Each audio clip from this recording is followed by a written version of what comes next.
तेव्हा तशी म्हणजे कशी? तशीच छोट्या छोट्या गोष्टी स्वतःच्या आत जपून ठेवणारी, मग त्या महत्त्वाच्या असो किंवा बिनमहत्त्वाच्या, ती आहेच तशी. निसर्गाने तिला तसं घडवलंय. वर्तमानात घडणारं, भूतकाळात घडून गेलेलं आणि भविष्यकाळात घडू शकेल असं सर्व काही ती तिच्या सोबत घेऊन फिरत असते. तिच्या लक्षात असतात सर्व महत्त्वाच्या तारखा, आप्तेष्टांचे वाढदिवस, लग्नाचे वाढदिवस आणि अनेक आवश्यक, कधीकधी अनावश्यक घटनासुद्धा, ज्या तिला पटकन विसरण्याचं वरदान निसर्गाने बहाल केलेलं नाहीये.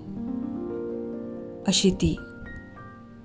कवी किरण येले यांनी त्यांच्या बाईच्या कातडी पर्समध्ये या कवितेत अतिशय समर्पकपणे अशी ती उभी केली आहे.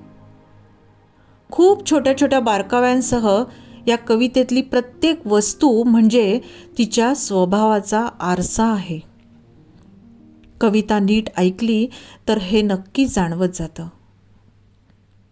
ऐकूया बाईच्या कातडी पर्समध्ये. वाचक स्वर स्मिता सैंदानकर. बाईच्या कातडी पर्समध्ये असतात खूप गोष्टी.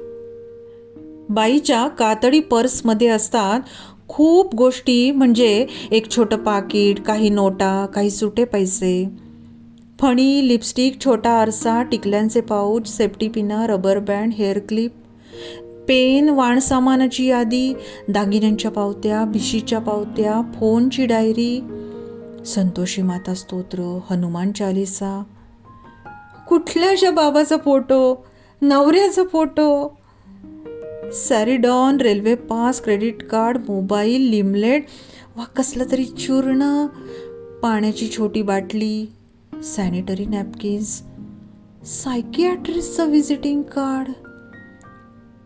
सगळं महत्त्वाचं, बिनमहत्त्वाचं.